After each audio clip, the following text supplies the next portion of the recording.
Primero Dios. Buen día, feliz día de preparación para mis amigos y hermanos. El día de hoy estaré reflexionando en Jeremías capítulo 4.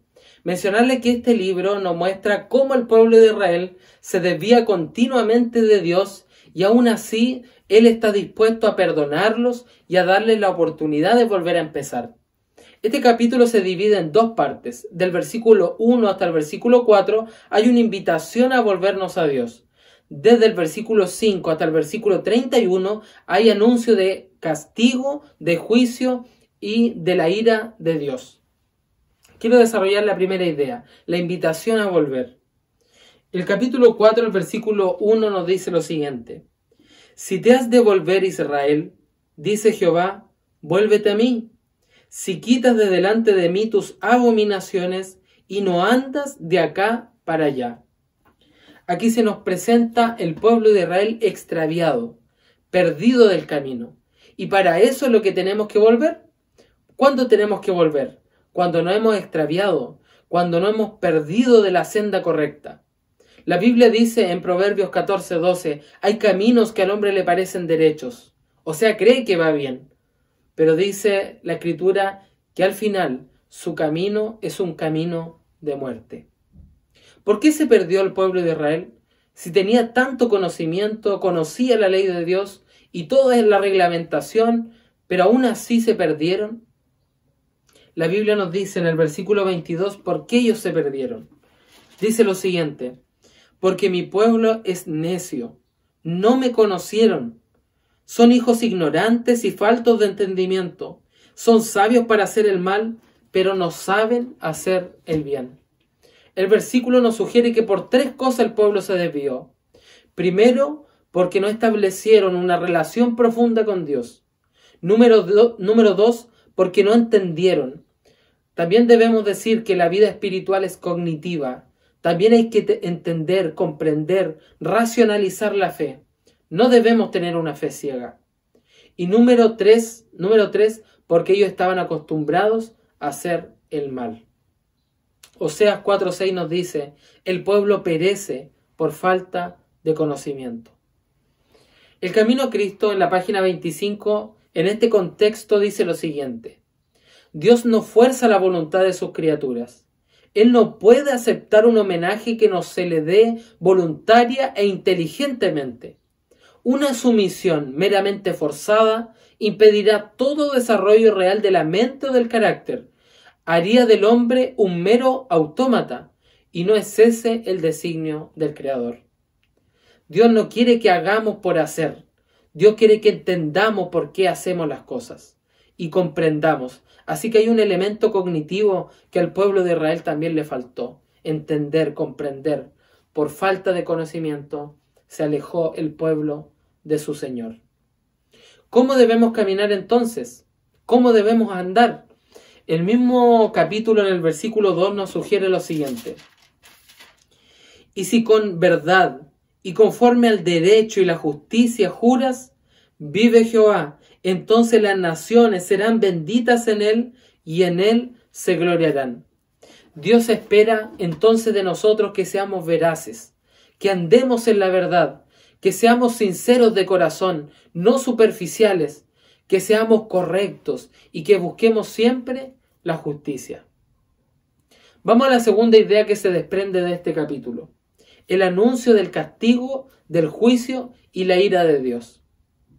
Lo que sigue en el capítulo, desde el versículo 5 en adelante, usted va a encontrar palabras como juicio, amargura, la ira de Jehová, calamidades, angustias, tierra enlutada, destrucción, invasores, guerras. Una lectura un tanto pesada, que no es grato para el lector sin duda leer. Sobre todo cuando tenemos que hablar de conceptos como la ira de Dios. Y yo quiero desarrollar esta idea, que es importante comprenderla bien. ¿Será que Dios experimenta arranques emocionales y arbitrarios de ira contra los seres humanos? ¿Será que Dios es como las deidades paganas que tienen que ser apaciguadas? Y aquí surge la pregunta entonces, ¿qué es la ira de Dios? Permítame dar una respuesta en base a estas tres a tres reflexiones que quiero hacer sobre la ira de Dios. Número 1. La ira de Dios no debe compararse con ninguna pasión o emoción humana. Número 2. El lenguaje humano no tiene una palabra para describir lo que Dios siente. Por eso se ocupa este antropomorfismo, que es tratar de buscar atributos humanos y hacerlos calzar con Dios. Y aquí se ocupó el concepto de ira, que para nosotros nos lleva al enojo, a la rabia, y en realidad Dios no siente lo que nosotros sentimos. Es la palabra que ocupa el escritor para tratar de describir esto. Número 3. Los autores bíblicos hablan de la ira divina para describir el rechazo radical del pecado por parte de Dios. Quiero leer una cita de Hassel que dice lo siguiente: por medio de la manifestación de su ira, Dios quiere que hombres y mujeres recapaciten y se vuelvan de su conducta impía. Por eso es erróneo e irresponsable tomar la ira de Dios y pintar un cuadro de temor en la mente de la gente. De aquí se nos sugieren dos ideas. Primero, que la ira de Dios es un recurso que Dios ocupa para que los seres humanos recapaciten y se vuelvan de su conducta impía. Y la segunda idea que se presenta en esta cita es de que es muy erróneo y es irresponsable que nosotros ocupemos la ira de Dios como un elemento para que las personas tomen decisiones en base al temor y al miedo.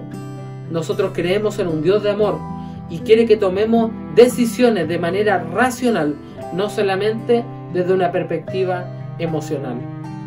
Por lo tanto, la ira de Dios tiene el propósito de hacernos volver a Él.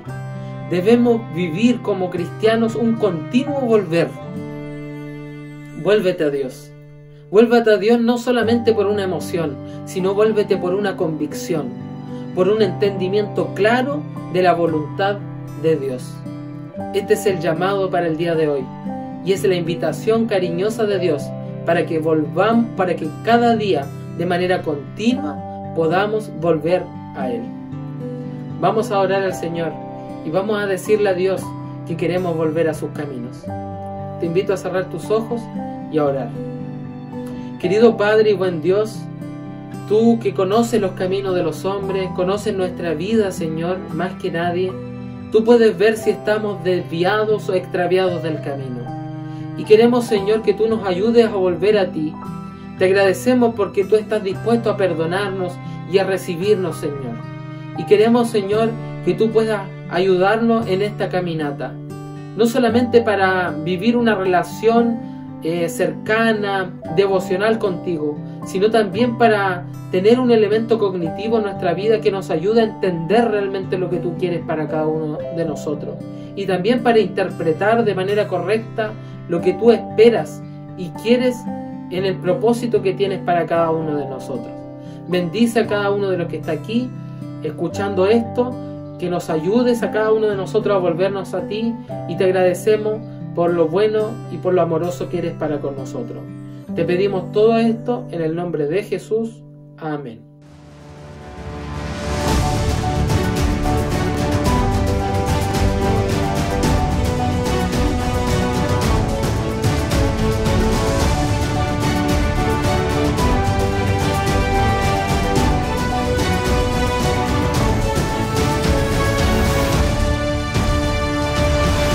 Primero Dios.